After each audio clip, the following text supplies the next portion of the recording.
Commence primary ignition.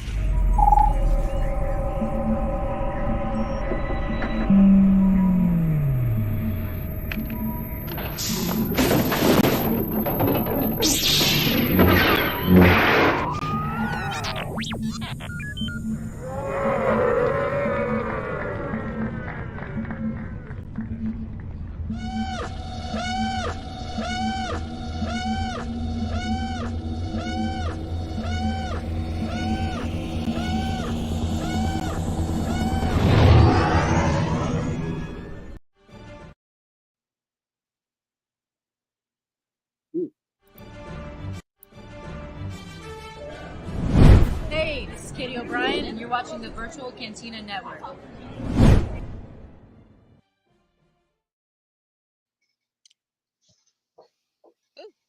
Nope. Yeah, there we are. Katie Badass O'Brien. Backstage peek there. Hey, how's it going? Yeah, do we call it like Woman Crush Wednesday because Katie O'Brien and her fabulous arms? Like, what do we do about that?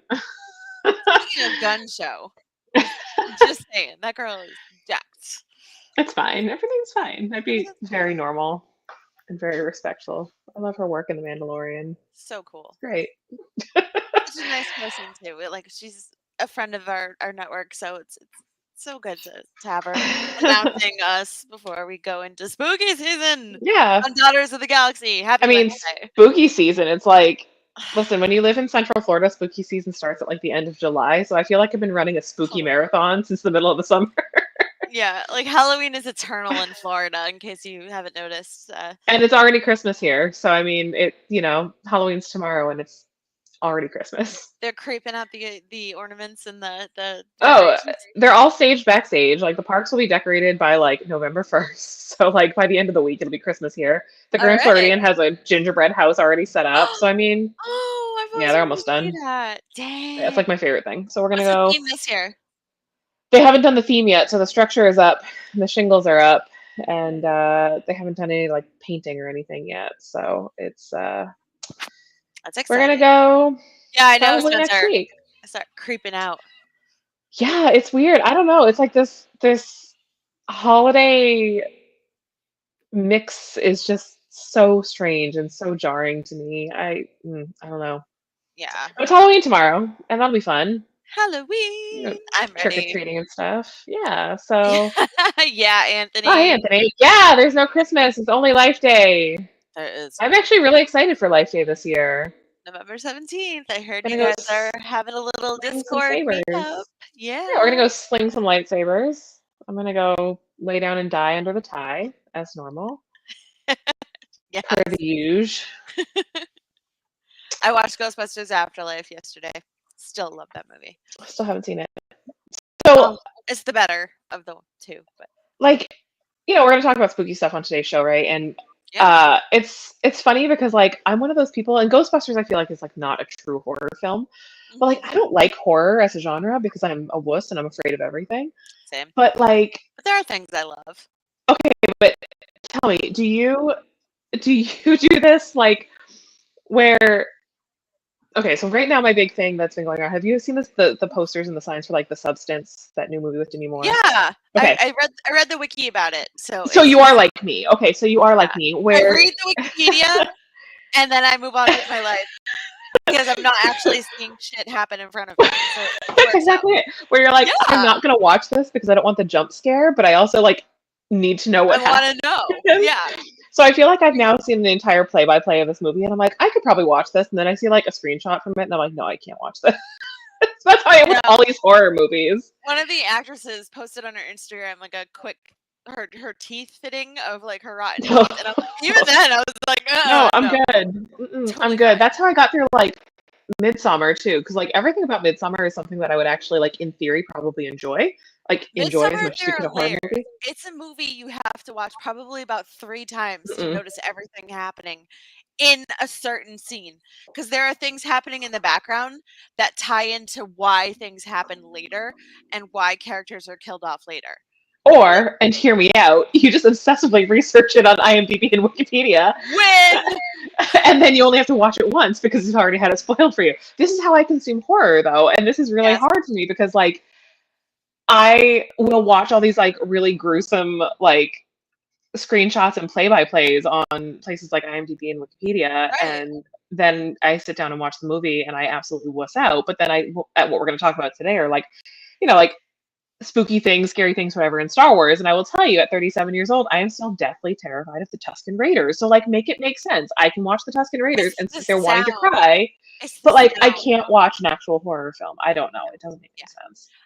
To be fair, there are some horror movies that tend to rely more on story than Mhm. abject terror, Sure. gore porn, whatever. And that's why and you guys know by now. Mike Flanagan is like one of my favorites, and his horror is done so smart where it centers on, okay, addiction makes you do this, leads to this, religious guilt. I'm talking about Midnight Yeah. Mass. Suspense horror versus Suspense gore. horror, Yep. yeah, exactly, Anthony. And just the build, and I was terrified because I remember one day I was getting up at like 5 a.m. to do leaving the house at 5 a.m. to do a 5:30 online shift at Target when I lived in Ohio, and my roommate was watching Haunting of Hill House. Oop. And she's gone. No, I'm not gone. Spooky ghost. I'm Spooky here ghost, Ashley. somewhere. I don't know what happened. I lost Spencer. Ugh, Nope, now we're both gone. Spooky ghost. what is happening? Can you hear me? I can hear you. Okay, cool. We'll figure this out, folks. I'm sorry. Kind of there. Yeah. Okay. I'm kind of Oh not man. there anymore. I'm still here somewhere. So I'll just say what I was gonna say. He was watching Haunting of Hill House, and the scene where like the sisters are arguing and they have like a very traumatic upbringing in this crazy haunted house, and they have their addictions and their vices and stuff, and they're driving somewhere to like help their brother, and they're just bickering back and forth, and then the ghost of their sister pops up in the back seat and just screams between the two of them, and it's a total jump scare. I was tying my shoes on the floor and I fell over. I was in shock. But I went back and watched it again, like knowing full well that was going to happen and still getting scared. But like it was so well done, that entire show about grief and mourning and generational trauma, and how people, hi Spencer, how people deal with that. And it was crazy. Thank you. We're back to I normal. Yeah, so I don't know. I'll read up all about it and not have any concerns in the world, but man, I right before I moved to the Yeah, Netherlands for like a hot minute, it's uh terrible. my boyfriend at the time was like, "Oh, we should watch this movie." And like he was kind of a horror guy, so I'm like, "All right, fine, we can watch it." But like I'm going to distract myself with like things in the other room and I'll like peek in and watch a scene. Yeah, that movie was Hostel. Ugh, no. Yeah, Oh, you know what you shouldn't show somebody moving to the Netherlands and about to backpack across Europe? no. Hostel. No. So Sweet baby Jeebus, no. yeah, so Ugh, I'm not a horror girly, but yeah. like I love Well, after that, Halloween, so yeah, I mean, there's Halloween stuff we can enjoy. For example, like The Worst Witch, which is a 1986 HBO classic starring Tim Curry, Diana Rigg, Faricia Balk, and Charlotte Rae. And it's like they just had that ready to go. I did because I just watched it again, and it's like my annual viewing, so I'm still pumped about it. And you can't get over that musical number. Like Tim Curry goes big with musical numbers. Yes, and Hocus Pocus because we're running Hocus amok. Pocus. hmm That We're big Muppet people, so Muppet Haunted Mansion has been on rotation in yes. my house. So I Uh, started watching the newer Haunted Mansion, the one with yeah, I haven't watched it yet. it started off really interesting. It was before they even got to the actual like Madame Leota stuff, but it's Rosario and I forget the actor's name. Oh, Lakeith Stanfield, um, and it's an Owen Wilson. He plays like a priest or something. Ka-chow. Yeah, Kachow. That's all I Um, think about. yeah, Ka-chow. Lightning McQueen makes an appearance, and or should I say Hansel? But yeah, and I was like, "Ooh, I want to watch the rest of this," and then I fell asleep because I was up at 3:45 for work. So, but it's on Disney Plus, so check it out. And Jamie Lee Curtis plays Madame Leota and the crystal ball. I just have a hard time with a lot of these like movies made to sort of fit the ride theme, and like they Yeah. kind of work but kind of don't. I saw the 2000 one with Eddie Oh Murphy. yeah, the Eddie Murphy one. That one's kind of kiddie and It's a silly. choice. Yeah, It's a it's choice. and Terrence Stamp over there chewing the scenery, being Terrence Stamp. So, yeah, kneel before Yeah. Zod. Yeah. I don't know. There are so many like good Halloween, like not scary Halloween movies out there that Yeah, I can't say that I've really reached to watch the live action Muppet Haunted Mansion Muppet yet. Haunted Mansion though Muppet is Haunted Mansion is the finest one because oh my damn. boy Pepe the King Prawn is Yes, the leading player in that. I'm a Gonzo fan, so I was kind of Yep. disappointed that Rizzo didn't come back because I love Rizzo, but yeah, Yeah, but I listen. If anybody was gonna rise to those ranks, it was Pepe the King Pepe. Prawn is a solid He choice. goes from working at Domino's Pizza or Pizza Hut to running the Haunted Mansion. I'm telling you, he's just the Perfect. It best. works out for him. Yeah. And then of course, like there is actually like Star Wars Yeah. Halloween content. The Terrifying Tales, Lego Star Wars, which we just did a whole episode about Lego Star Wars, and like the Yeah. Terrifying Tales are actually pretty fun. Oh, Um, yeah. I mean, just you want like fully creative, silly, spooky in your stuff. Like, embrace it. Like the Lego route for it, especially with like Darth Vader and Emperor Palpatine. so Like, stupid. go silly or go home with these guys. Yeah, so that's a fun one. And honestly, like I think we had actually even kicked around the idea of doing a show around that, but we had also just done a Lego Star Wars show, Yeah. so So we we're kind of gonna like go back to it. hit it off. So I mean, I guess we Oh, can. Oh, see that? There you go. oh, sorry. Instant tie-in. We're gonna talk about Kevin Scott today, actually. Tales from the Death Star. He's done like a Yes. Halloween. He's done a Halloween thing like every year. He just posted like since like 2019, I think. Mhm. And Kevin's. Oh, here we go again. Ah! Okay, there we go.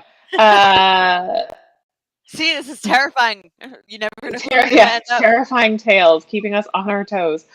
Um, and Kevin Scott, I actually because he as a writer is so invested personally in like the horror scene, Yeah. a lot of like Victorian horror and Victorian mystery, like uh and the original like Universal monsters and things like that. Like he's a really, really strong horror writer, and I love a lot of what he's brought to Star Wars with horror. So yeah, Tales from the Death Star, that's a choice. I My have not read his Tales from offering Vader's for this year. Castle. Yes, Tales from Vader's Castle. Um, My friend C.P. Wilson III did some covers for that. Phenomenal, scary covers. I love his pen and ink style. yeah, so there's But also a like lot. Anthony, stop stealing my content! Sit down and watch the show, dude! Do you want to like, co-host? Do you want to co-host listen, right now? I'm like, with the way that we're dropping out of these screens, you could just like take over for one of us because yeah, we're gonna talk about the Nameless, or I'm gonna talk about the Nameless. ugh. I did some reading on them to prep for this show. Yeah. Arr. So to start talking about the show, because a lot of the content I have around like our spooky season with Star Wars and our monsters in Star Wars and the scariness in Star Wars is, you know, as somebody who is so entrenched in the books, one of the things that has been really hard my whole life reading Star Wars books is like remembering what certain species look like and remembering who certain characters are, which is why I'm so glad to live in an era of Wikipedia because I can just easily pull up a certain species or a certain character and see if there's like a visual that goes with it. Yeah, that makes reading so much scarier because I will go through and be like, I can't remember what this species look like. And I'm like, what in the absolute hell? Who designed these characters? So it's made reading certain stories really frightening, but then with the High Republic initiative, because we do have the comics that tie in, man, I will never forget the first time I saw a picture of the Nameless.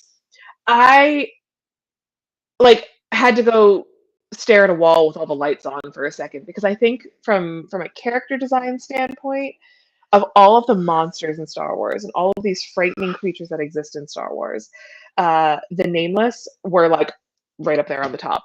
Like, because they like have this like dog-like body, but then they have these their mouths are designed to sort of eat and consume the force, and Yeah. they shriek and howl, and it's Oh, yeah. really, really frightening I do stuff. not want to see those guys in live action. I really I don't. do. I mean, Uh, I do. Arr. That's the kind of horror that I think I can get behind, because now I'm so conditioned to seeing them and seeing all Yeah, of their but gore if and they show up everything. and then they make like that crazy ass sound, and you're just like, and it's like, Well, the scariest part of the Nameless doesn't even start with, how, I mean, they're scary in phase one when they get introduced. They're scary for a lot of reasons, like not just the way that they look, but also because their prey, who they're hunting, are supposed to be these untouchable and, you know, brave and courageous Jedi Knights that aren't supposed to be afraid of anything, right? yeah. So seeing these Jedi fall at the hands of a monster so scary is obviously not great and not cool. But they even get scarier in phase three, because when they introduce Baron Gulin, who is sort of this, for lack of a better term, like mad scientist that works under Marchion Ro, Mhm. he begins all of these experiments on how to enhance the Nameless and how to augment Mhm. the Nameless and how to make them more effective killers, and how you can splice Because this together always different. ends well, right? Right. And that's what I'm saying, is that it gets scarier. So, without getting into too many spoilers or anything for phase three, because it's ongoing, as we start to see all the different augmentations that these Nameless, these monsters are going through, you're like, oh my God, they get scarier. Like, they actually get scarier. Mm-mm. Uh, yeah, it's very that. It's very, but it's done really effectively. And there's a lot of, phase three took a really hard turn into like body horror that I guess I didn't really expect. So, Yeah, they're like, "Oh, this book should be out around Halloween. Let's write this." and this is what I'm saying about Caden Scott, is I think Caden Scott's a really effective. He's got it all planned out. Everything's mapped. He's Matt, but he's also a really effective horror writer, and he is real life best friends with George Mann, who Ooh. just wrote Tears of the Nameless, which had a lot to do with a lot of these experimented on nameless They creatures. kind of So remind me of like going to like another literary horror show. They kind of remind me of the Mutts in the Hunger Games series. oh, Like, you're asking me to go like way back. yeah, Last time I watched the Hunger they're Games like, was like in theaters. I know. So it's like they're genetically modified like beast things that you realize later on that are just genetically modified players who've been killed and then Cool. reanimated into like killing machines, like ravenous, I will tear your ass apart killing machines. And Vaguely remember this. yeah, uh, yeah, they were less scary in the movies than they were in the books. Yeah, Much The less Marvel scary. run for phase three starts to touch a little bit on, not even a little bit. It starts to touch on what happens when you experiment on uh Jedi. Don't play God, Uh guys. Don't play God. yeah, well, but there is, Or that the I think is Maker, really whatever. effective, scary, because Oh, that's cool you, though. you I have mean, like not just scary looking creatures, but you have sort of the scary man behind the curtain with that, behind it. oh, Anthony says he's Oh, good at slowly building up the foreboding and suspense and then taking 5 pages to describe a minute of horror. Yeah, because as yeah. you get more terrified about things, time slows down and your brain is just like, oh my God, is this really happening? So it's kind of allowing the reader to psychologically process the shock and be right there with the people that are in the scene. I love it. I'm so mad at you right now, Anthony. Because this literally ties into the other big bullet point I had to talk about today.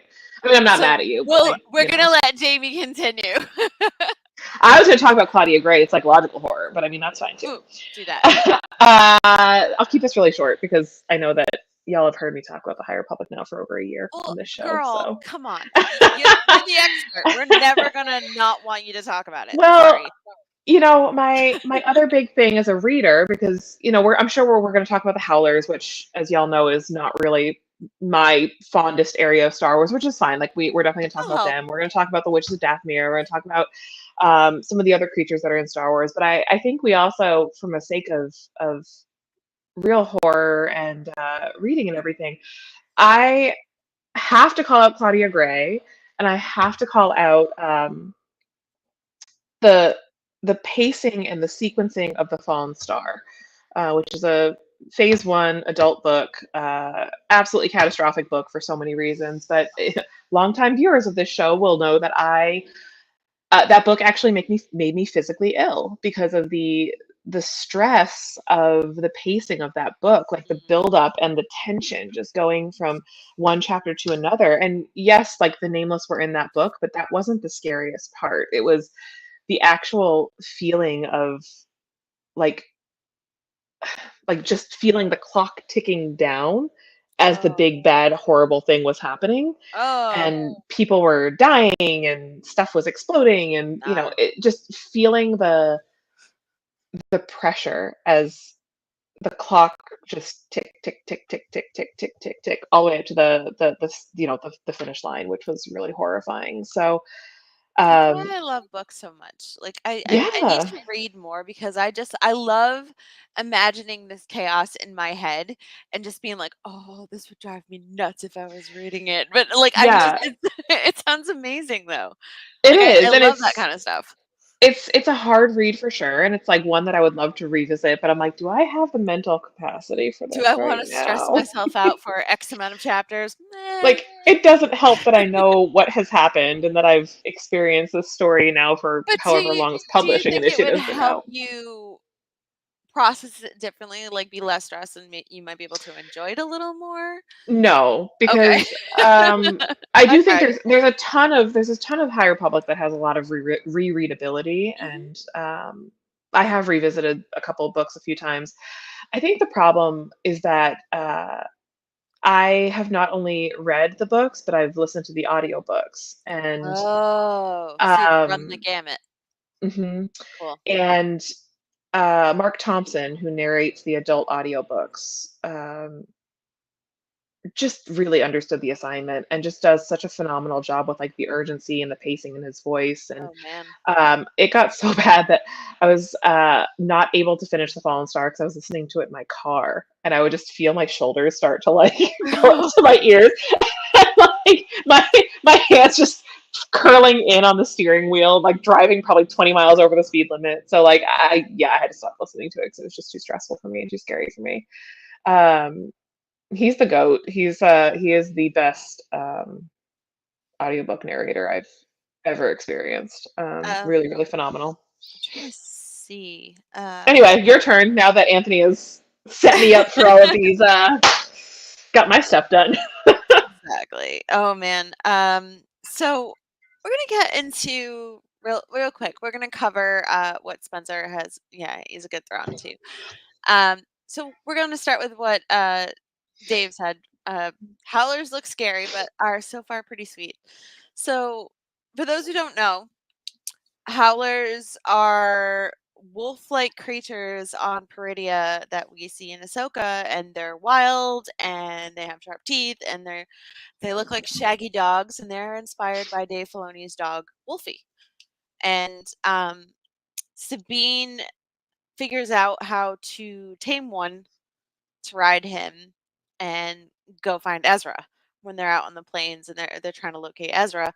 Um, and it ends up being like it was, I think it was cast out by its kind, and Ahsoka kind of Sabine kind of like, okay, I'll reach out to you. I'll kind of be inspired by Ezra with animals and let you know I'm not scary and I'm peaceful, and they became best friends. So it's really cute. And then Dave Filoni's wife Anne posted this picture today, and it was really freaking cute. Um, of the actual real life Wolfie with an Ahsoka plushie on his back. So freaking cute. That's his Halloween costume, real life Howler for your Halloween Eve. So I thought that was really cute. But it's just it's a weird juxtaposition of how you have real life creatures and you kind of morph them into these like fantastical mythical beasts in Star Wars. And we see that I a lot. think, yeah, and it's sort of like I said, it's like not even just the beasts, right? Like the monsters that we get, like because the creature shop has always been a part of Star Wars, right? Like think about the So fun. Rancor, and they've always been around. But I think even just some of the designs for some of these characters is like really The drawn from life. unsettling in a lot of ways. Like, I mean, even just looking at our banner right now, like the design choices that they use for like the Witches of Dathomir, Yeah. who are meant, in at least in this context, are meant to be sort of scary and spooky. Yeah, very Um, angular, very threatening, very mystical. but then even like the design for some of the Jedi, right? Like I'm like, again, one of these people where I'm like, this is really going to bother me, and the only way my brain can process this is if I deeply research it and deeply look at character designs and deeply understand what they were doing. I am still so deeply uncomfortable by the character design for Plo Koon. Oh, I I know know. y'all love him. I know you love him, but the Keldor thing is really frightening to me. So we're watching Clone Wars on Clone Wars Revisited, and we just watched the first 4 episodes, and it's very Plo Koon heavy. But It this sure is. close-ups of the face is just Mhm. completely unsettling because I was like, okay, so not only does he have his eyes covered, he has a ventilator on his mouth, and he's got weird little like skin patterns, and it's just freaking me out. So kudos on crazy designs. But it's And like kind of it makes weird to sense, see up right? close. Because like Yeah. he can't breathe on Coruscant. He can't exist on Coruscant. Like the Keldor Right. can't exist outside of their planet without all this protective gear That and doesn't everything. happen. But Yeah. and the the there are a lot of people that are deeply invested in Plo Koon, and that's all I'm going to Mhm. say on the matter. That is so It freaks true. me out a little bit. The character design just really freaks me out a little bit. Also, I did not know this, and I have to say, Spencer, I didn't know Mark Thompson voiced Kevin the football kid in Daria. He's like the dim-witted His football list of one half of Kevin and Brittany, the crazy eye-rolling popular couple on Daria, and I did not know that was Mark Thompson.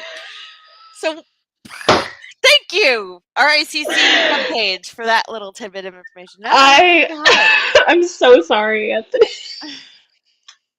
Ah, yes, I do. Sorry. Yeah, Okay, at the Anthony. next lightsaber meetup, I will. Ah, No, Spencer. I'm not going to do that to you. I was going to say, come see me at the next meetup, and we'll talk about Plo Koon. No, I'm scared. That's true horror right there. But There are yeah. a couple people I can send you to, Anthony, if you really want to regret looking at Plo Koon content. My God, I don't want to know. Oh yeah, Or like Grievous. I've seen that. Like, But okay, yeah. even General Grievous. Let's talk about General Grievous for a second before I Which, go by down the a way, deeply okay, unfortunate Plo Koon path. you think about General Grievous, and I'm going to start here so we can guide you into this. Think of General Grievous. He was a humanoid alien creature, kind of like a popular leader on his planet, really well known, and they experimented on him. And it's like, oh, so this is what he used to look like when he was, I want to say, alive and not half android or mostly android. So we'll push it towards Jamie for the rest of that. I don't like General Grievous. Like as a character, obviously, like I think he's the character that is needed in this moment, right? But like He's the villain. Yeah. I think about villains that I would not want to cross paths with in the Star Wars universe, and I gotta say, he's up there because between Nuts. the eyes and just the ability with all of these stolen lightsabers and the fact that he has Extra asthma and he is going to take me down waving those lightsabers around with his asthma cough.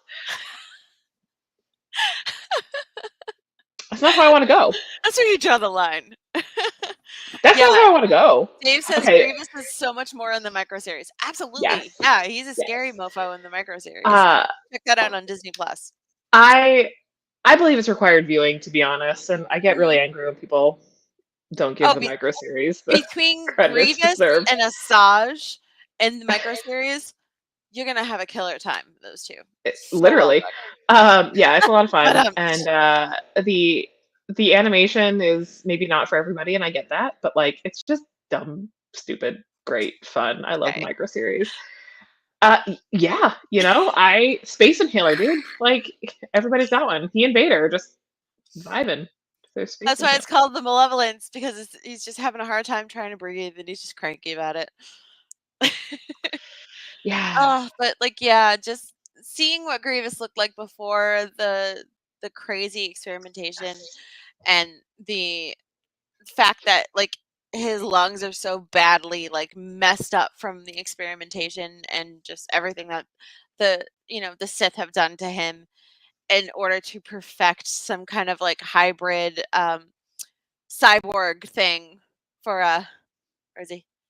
That The guy biggest, down there. yeah, I always get it backwards pointing. Yeah, that guy. Yeah, that guy.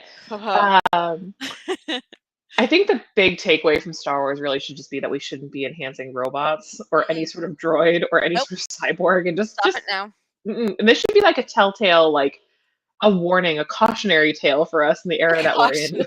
A cautionary tale where we don't need to enhance AI anymore because it's going to turn into characters like General Grievous or characters that we've talked about before, Trip.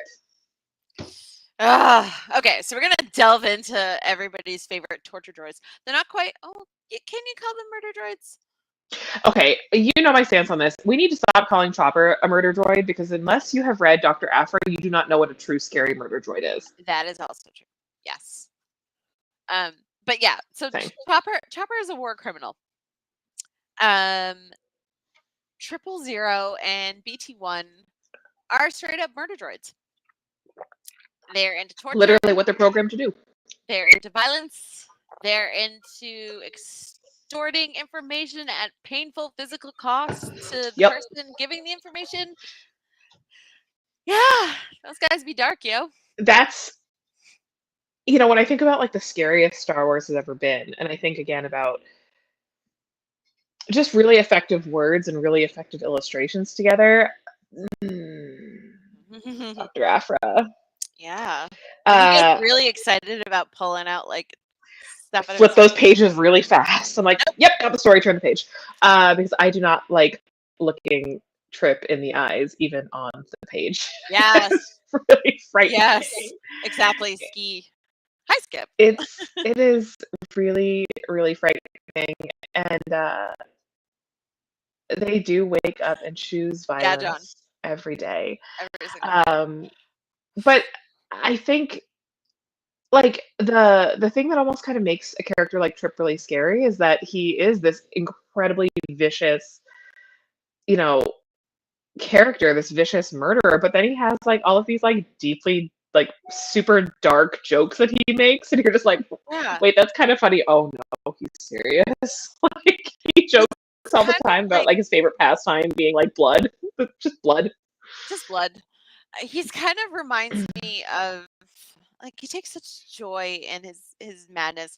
It kind of reminds me of the dentist in Little Shop of Horrors. Remember that? Yeah, I was in Little Shop of Horrors twice. Steve Martin as in the film version of Little Shop of Horrors. He's just a completely sadistic dentist who just loves like causing pain and chaos everywhere he goes. And I feel like 000 is more of, if it was possible, more of a sadistic version of that dentist. Yeah. It's interesting too because, as a protocol droid, he kind of like looks like 3PO, he has the same body as like 3PO, right? You kind of get this false sense of security, like, oh, he's going to be like 3PO. Yeah, and again, as when I think about like things that scared me as a child, like in Star Wars, that now as an adult, I'm like, okay, I'm cool with that, but I'm not cool with that. I was terrified of 3PO as a child, like so scared of 3PO as a child. R2 and I, no problem. Like R2 just looked like a trash can. We were great. Everything was fine. I, as a child, was terrified of 3PO to the point whenever we would go to Disneyland, like it was the eyes. We go to Disneyland and we go anywhere near Star Tours, and I was like in tears. I mean, I grew out of that because I love Star Tours, but like, I was really afraid of 3PO for a little while. So now, as an adult reading Dr. Aphra, I'm like, all my childhood fears right there. That's it. Fine. They heard they you. Did. The universe heard you, and they're like, we're gonna take this. No, I didn't love when 3PO's eyes went red. No, dear God. I mean, I didn't love most of that movie, so. About that. Yeah. Still pissed off about that. Sorry. Skip says interrogation droid with the needle. So yeah, the hands. Probe droid is just like he's a completely safe version of, because you can just like bat the damn thing away and be fine if you have your hands free. However, BT1 and 000, they have accessories, like built-in Other accessories, things. and they can chase you. Mhm. Other things that scared me as a child that I never grew out of with Star Wars. I, to this day, hate, hate, hate the probe droids. Absolutely hate them. Rise of the Resistance, that probe droid came up, I was like, I'm out. I'm walking. I don't want to do this anymore. I don't like this. I don't like probe droids. I don't like their little spidery legs at the bottom. Mm-mm. No, I mean, Mm-mm. as This is cute turning as into they a therapy session. I'm so sorry. so as cute as they tried to make the Seven Sisters version of the little probe droid with this little like No, cute, yeah, not there's cute. still something, it's kind of daddy long legish about it. Like, it was meant to be kind of safe, but it was a rat at the same time. Um, and I don't know, they made it cute, I guess, as cute as one can possibly make a probe droid, I guess.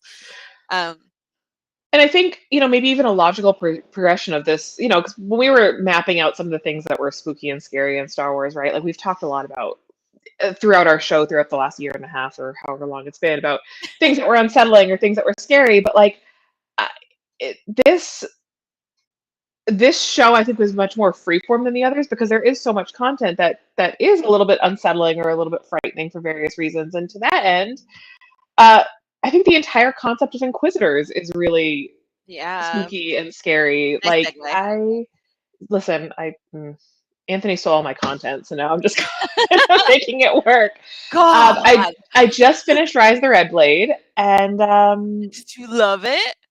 I had mixed feelings on it. Okay, sure. I loved most of it. I didn't love the ending, which I I won't kind of spoil. figured you would. Um, didn't love the ending, Yeah. but there was a lot of really great ideas and a lot of really great thoughts about like messy Jedi, which, as you know, is a passion of mine.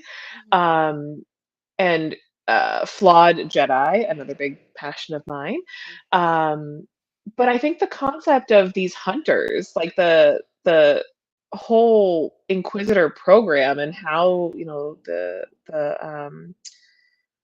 the Inquisitors were trained and put against each other, I think that's actually kind of scary. Like Oh it was a yeah. very ruthless, like, It's like a high school clique, but with lightsabers and the Force. but like yeah, and people die. And I instead of mean, beating you up or giving you a wedgie or taking your lunch money, they kill you. yeah, Vader scalps you. I mean, that's fine. That's Yeah, cool. takes your Normal lightsaber day. for his own nice collection, and It's then gives him to yeah. Grievous. It's pretty grim, and we see it in Rebels, of course. Like the Inquisitors are obviously a huge part of Rebels, but Right. I, in a lot of ways, after reading that book, almost appreciate the representation of the Inquisitors. Maybe not the physical appearance of like the Grand Inquisitor, but like in Obi-Wan Kenobi, I think that ruthlessness and that hunter, that relentless hunter mindset is kind of frightening. You Yeah, know? yeah. Dave says, and the fact that they were turned to evil from temple guards. Yeah. There is some temple guard tomfoolery right now Ye- happening that Yeah. has me feeling a certain kind of way. But as Dave is delving into, in the comics, Vader captures the spirit of the Grand Inquisitor and kind of, you know, keeps him like imprisons it and kind of just makes him do stuff for him. So when he is dying, when he's throwing himself into the pit of fire and he says there are things worse than death, well, that's what it is. You're still Vader's bitch in the afterlife, and he can't rest. Yikes. Not So not great. yeah, it's not cool. Um but yeah, I think the concept of these hunters, these Jedi hunters, is pretty scary. And like we even saw it with Tales of the Empire with Barris. I was Hmm. like, this kind of sucks. I don't think I like this. The best segue. So, one of the Oh, see? most terrifying things I have ever seen in Star Wars is when Luminara Unduli lures Kanan and Ezra to a Star Mm. Destroyer and they have to rescue her. And Mm-hmm. she goes It's a good one. into this thing, and you see that she is dead. She is mummified, and they are using her body and uh, force projections of her spirit to lure Jedi to their death. Like, that's some crazy shit that you do not mess with. It's supernatural and it's terrifying. And that's the first, like, that I could recall, because again, I watched Rebels before I watched Clone Wars. That was the first time it delved into really dark territory for me, and I'm like, this is a kids show, and they just mummified this Pretty dark shit in Star Wars. former Jedi Master. Like, what happened? Like, she was alive, and that just freaking the hell out. Pretty dark shit in Star Wars. Yeah, it's scary. Skeletal mummo. Oh, I'll never forget it. I'm sorry. I know it was No, animated, but nah. It was like it took a turn. I remember the first time I saw that episode, and actually like kind of being excited that maybe Luminara was like, yeah, alive. God damn it, Anthony. Yes, literally saying like you're so excited because you're like, oh man, Luminara made it, and good for her, and we're gonna see her again. They're like, gonna help Kanan like train she's Ezra, dead. and Ezra's gonna know shit, and it's gonna be amazing. And then that happens, and you're like, yeah, oh no. It definitely Scary. yeah, gotta scar those kids early, get them in early. If they aren't suffering the way I've suffered, then what's it all for? Because we like generational trauma, you guys. Well, yeah. It's and it's funny because I joke all the time about Young Jedi Adventures and how I'm like, oh man, I really, really hope that they don't show everything going on in the galaxy about these kids, because these kids are going to be scarred. And then they bring Loden Greatstorm in, and I'm like, they're going to petrify this character in front of all these kids. They're going to scare the shit out of all these kids. Oh my Jesus. Star Wars is trauma. Yes. You're welcome, people. I'm taking a screenshot of this comment so I can post it later. Because yes, you are absolutely the content stealing internet leveler. Here you go. The one. Oh, thank you. That was way more effective. See, I could just take a screenshot like a normal person, but instead I'm going to do this. There it is. Oh man, it's fine. Star Wars is fine. Generational trauma. Yeah, seriously, it's the whole thing it's founded on is generational trauma. So I mean, yeah, and I guess we can't talk about generational trauma without talking about like Daddy himself and Darth Vader. Mostly because I want to talk about Rogue One. Hell yeah. So let's delve into that. Vader has always been kind of, we know he's evil. We know he's a bad guy. We know he chokes people out either through the TV or in person. But we don't get to see like full on freaking terrifying Vader at his finest until Jimmy. Rogue One. Darth Vader has never been scarier than in Rogue One, and I will die on that hill. Mm-hmm. I think it was the combination of the fact that we all knew what was coming. We all knew what was going to happen. So they were like, well, how do we take a totally iconic scene from Star Wars and make it scarier? Because we can. And the answer was the dark hallway with the red blade. The ventilator is turned off. He turned off his ventilator to scare the crap out of these poor rebel officers. Drama king. I think about that scene in Rogue One. I think about it a lot because when we're sitting for me in the theater, like, you know what's going to happen. You know what the end game is here, but you don't know how far they're going to take the movie. Like, where are they going to cut off the movie? That was not on my bingo card. I remember sitting in the theater and being like absolutely shook. Like, you could feel everybody around you kind of just like holding their breath and being like, they're going to do it. They're going to do it. They're going to do it.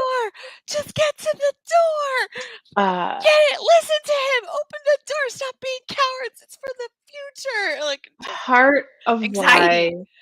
Why I love Rogue One, and part of why I love Andor, and why I'm so excited for season 2 of Andor, is that I feel like of all of the recent Star Wars visual media, this is the area that absolutely nails the pacing. Like the story and the build up and the pacing. Like, and I don't know what the magic formula is and why they just hit it so perfectly.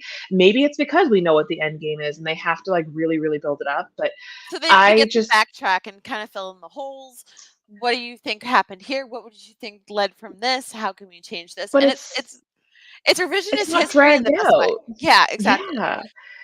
it doesn't feel like we're like, oh, we're here for too long, or oh, I'm so tired of seeing this character. Like Oh, you're doing I this again? Yeah. I'm dying to see where season 2 goes, because I'm dying to see how they're going to make the story even better, and Yeah. make us care even more for a character like Cassian Andor, or even think about the droids, right? Like Yeah. K2, and how they're going to make B. us care even more about that.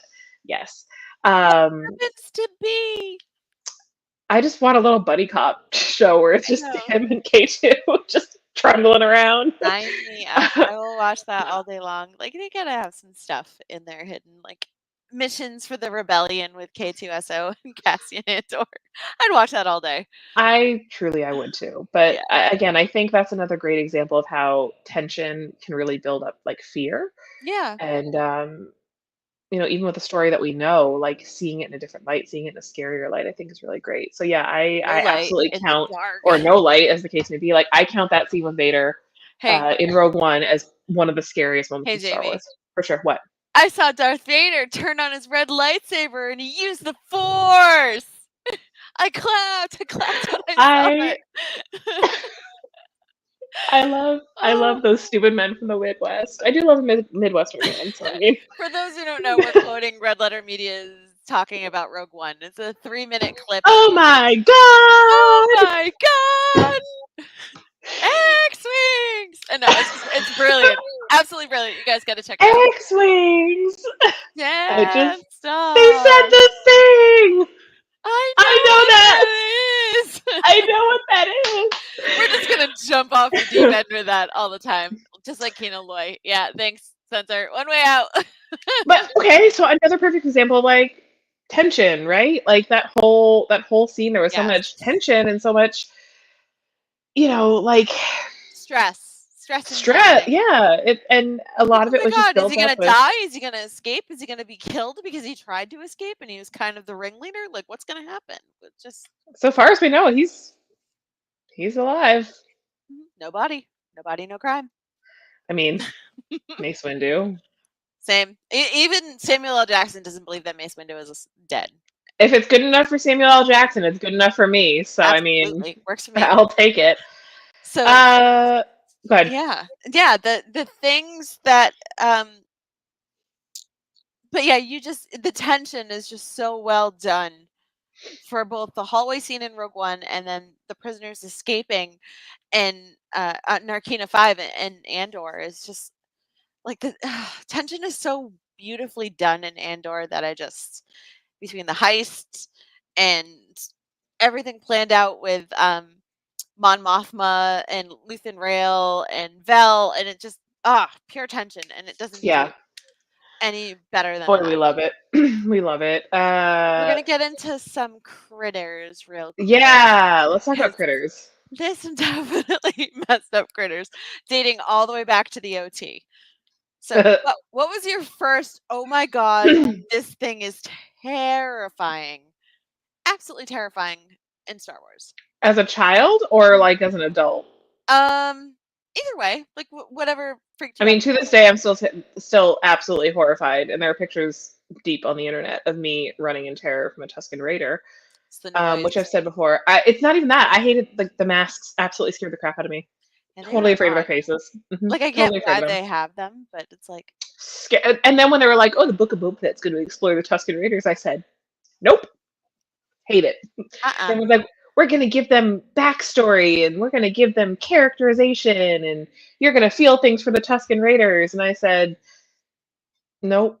Like, damn it, Boba, no. I mean, really, truly, like the OT, I don't think there was really a lot that like scared me. Like I wasn't ever afraid of like Jabba. I wasn't ever really afraid of, the Rancor or any, I mean, obviously the probe droids. I wasn't a fan of the probe droids as a child, and I wasn't a fan of 3PO, which is a weird thing to admit as an adult because now I'm just like, you know what? I do love my gold boy. Well, that's because you got 000, and you're like, oh, my precious angel, I love you so much. Comparatively speaking, he's not. I'll never be afraid of you again. You're a saint. No, there have definitely been things as an adult that I didn't love, like, and one of the things that just randomly kind of came to mind that really stuck with me as something that was like actually kind of scary was the arc where in the Clone Wars where Barriss and Ahsoka are out there doing their thing and they had that brain worm. Oh God, yeah. Oh, I Didn't forgot love about that. that. No. Yeah. Oh. And I think part of it Bleh. is I Sorry. don't love I mean, first of all, there are absolutely parasites that exist on our planet that do well, maybe Can not do that. exactly that, Yeah, but like yeah. can do that. But I don't love the idea of losing like bodily like autonomy to something like that. And we see that same kind of concept come back in Rebels when they uncover the when oh my god, brain. When they're going to look for the holocron, right? Yeah. Um is my brain doing the thing? What's the episode, the arc where Kanan and Sabine and Ezra all respectively get possessed? Oh, Sabine that's has the dark the saber. Dathomir. Yeah, Thank that's you, Dathomir. Why was yeah. my brain not coming up with Dathomir? I'm I know. literally looking at the Witches of Dathomir, and it Yeah, just that word they're wasn't staring happening. you in the face, and they got the spooky green magic, so it's happening. Yeah, spooky green magic was happening. I don't love the idea of like losing, being possessed or having these characters be possessed and losing their Yeah. ability to, function. So I think those two arcs, those two different series, but like those two stories collectively both didn't make me feel great. Mm-mm. Didn't love those brain worms. Your turn. First I was afraid of the Wampa Mhm, mhm, because he's in a cave, and mhm. I had just finished reading. It was like a weekly reader book.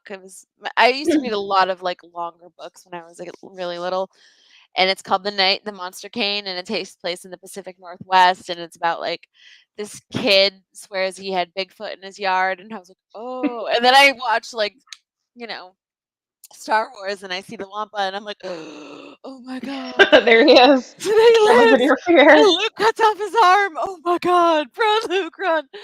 Um, but then like I have to say, like you want to talk about like the sequel trilogy, definitely those little dudes right up over, Eh, there, yeah, uh, meh. that way. Yeah, the Rathtars. 'Cause the jump Oh scare yeah. against the glass, and the suction, and the teeth, and the tentacles, and ripping, Bala Teak's men, and Kanju Club, and all of them, just, like, through the hallways, and almost getting Finn until Rey manages to, like, do some magical beep boppins on the screen, Magical beat boppins. and cut the tentacle off. Oh my god, but, like, and you see it when you do Smuggler's Run at Galaxy's Edge.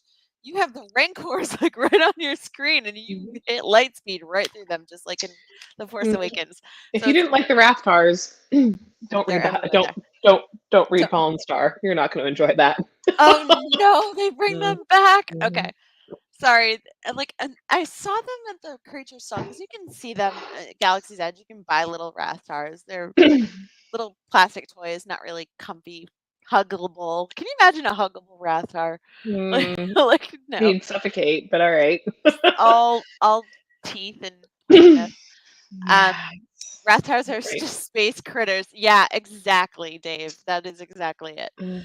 But yeah, those freaked me out in the new trilogy. But I have to say, like, based on Clone Wars and stuff, like the Nexu and all Okay, of those teeth, like you can see the Nexu down there at the oh my god. you know what it is? It's Eh, not the teeth that bother me there. with the. It's the eyes. Yeah, Too it's like close to a spider. I don't like that. Oh, why aren't we talking about the spiders? Ugh. The ice spiders, because they're terrifying, and I think my brain absolutely repressed that. So they're Um, kind of inspired by Rebels, right? yeah, and then we saw them again in Mando in live action. I said absolutely not, And Grogu eats their babies, and they want absolutely not. revenge. So it's like Um, straight out of Aliens, straight out of Aliens, and he's just popping them like candy, and I'm like, Grogu, what's wrong with you? absolutely not. That was so somebody who genuinely doesn't like spiders.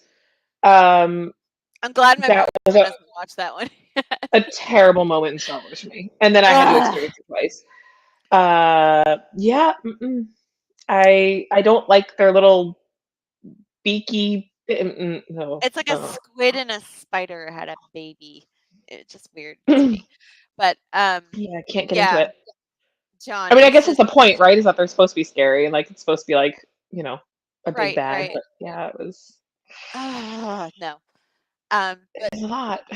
it also I mean it's pretty cool to see Ezra like use the Force and just learn to not be afraid of them and just kind of leave them in peace and just I guess.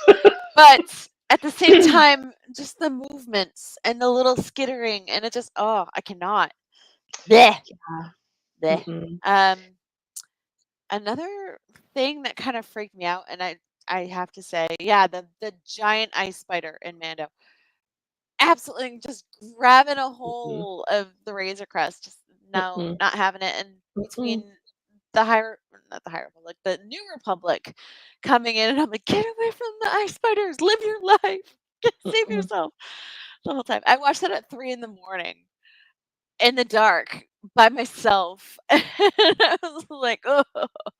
And I was living in Ohio, and they had some pretty giant spiders that would just latch onto my car mirror and spin giant webs, and they couldn't you would scrape them off with an ice scraper, and they wouldn't detach themselves from the ceiling in your car. It's so scary. That's a So hard no for me. yeah, Mm-mm. Ohio had freaky bugs, and you live in Florida, so Yeah, I was to say that I don't like going outside, but like, yeah, ugh, ugh. yeah. So that part. You have kind and oh Ezra, I'll help you unite with your family, Palpatine. And then you have straight up creepy ass morphed into the dark side Emperor Palpatine tempting Ezra and zapping him with lightning. Yeah, Trying I mean, yeah.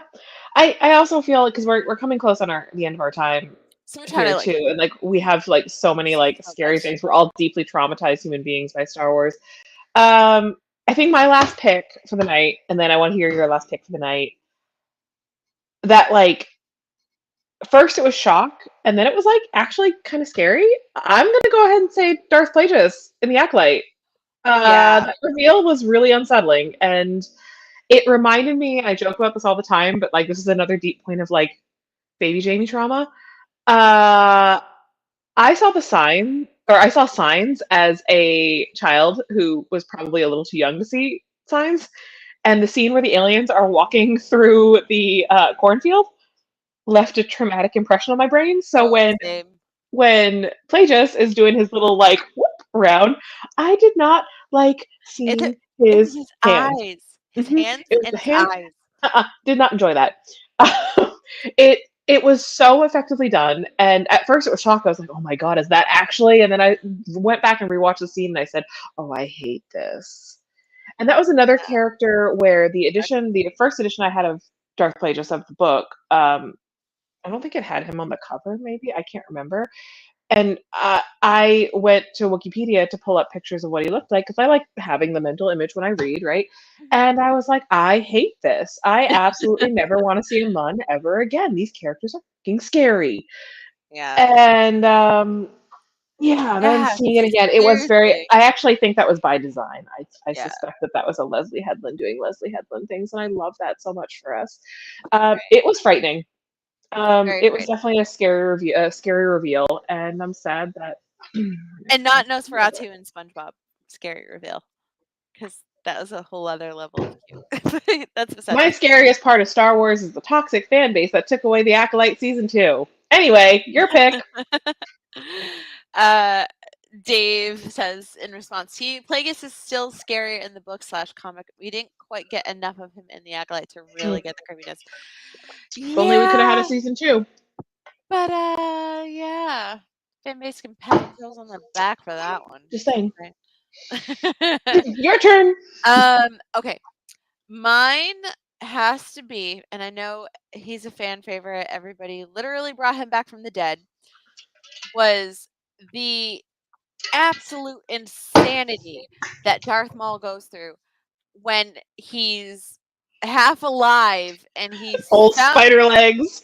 Oh my god, and he's just in the back of a ship and he's just going crazy and he's talking to himself and he's like manufactured himself this crazy ass like lower body of spider legs made of like random metal parts from a ship, like scavenging and stuff like that. And he's just gone insane and he's like completely obsessed with Obi-Wan Kenobi. And just the way the lighting was in that episode of Clone Wars is just absolutely bonkers.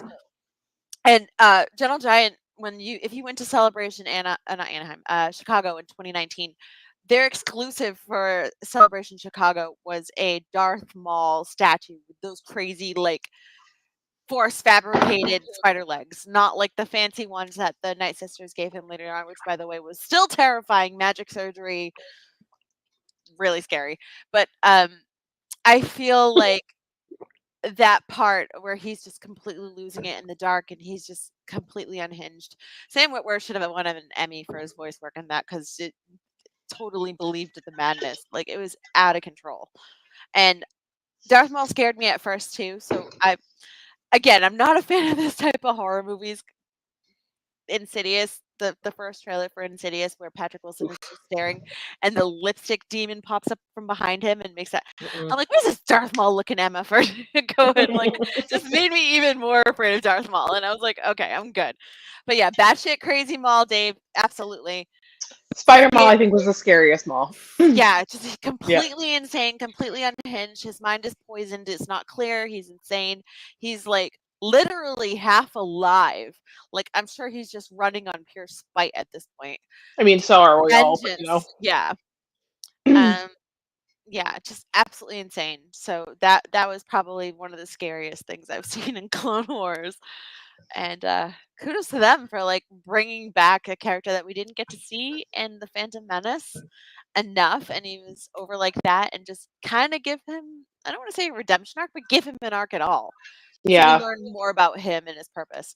But there's a lot of really good Maul content. I feel like it's that's a beautiful thing. It's a thing anyway. It's weird because like this last hour, I'm just like, man, there's a lot of really effed up Star Wars stuff. for realsies. It's gonna be a conversation with my therapist later on. So where did your trauma start? Back and start taking Star Wars. It's always Star Wars, guys. It's always Star Wars. Yeah, the light side. Okay, Anthony says the lesson is that the dark side keeps you alive out of vengeance and pure spite. The light side lets you die like all of the High Republic Jedi. Jamie, are you okay? Well, I'll be seeing Anthony in person at the lightsaber meetup on the 17th, so I will have plenty to say to him. Oh snap! Run, Anthony, run! It's supposed to be Life Day. Just remember that. Don't hurt him. No. But yeah, I'll have my like handler there to make sure I don't pop off too much. But yeah, Anthony. That's just probably, it's when Star Wars. We've had this conversation on other shows and other episodes of ours. Like Star Wars is at its best when it's weird. And these are weird. Like this is some weird stuff. We have possession. We have like force ghost legs or spider legs making. We have crazy characters and critters everywhere. We have a diva Sith Lord who likes to scare people by turning off his ventilator so he can't breathe just to scare people. Yeah, just witchery, witchcraft, tomfoolery for everyone. Absolutely. That's a t-shirt. That's a Life Day. That's a t-shirt. And it's just, Star Wars is just so good when it's just like, whoa, what just happened there? When it's allowed to be stupid and weird. Yeah, and I do have to agree with you. Like, probably the runner-up would be Darth Plagueis, because like as soon as I saw the spindling fingers, I was like, oh, what's that in the cave? And then I saw the face, and it was so narrow, and he had those crazy eyes, and I'm like, oh, it's Plagueis. Like, I mean, inward breathing. Here, popping off on all the Jedi was also up there. I guess I can't believe I didn't put that out there, but that was more of like a scary fight scene than anything else. Because like the whole like, I never want to see that again. I mean, I do, but like also he broke Yord's neck. Like, we don't see that in Star Wars. We see people get run through with lightsabers. We've never seen like physical violence on a Jedi before like that. unmade with a lightsaber. And then poor Jackie. Still bitter about that shit. But yeah. Okay, the books are coming out. I'll get another opportunity to mourn We'll both get of more them. Jackie. We'll get more Yard. Can't wait. I already subscribed. It's fine. A lot of feelings.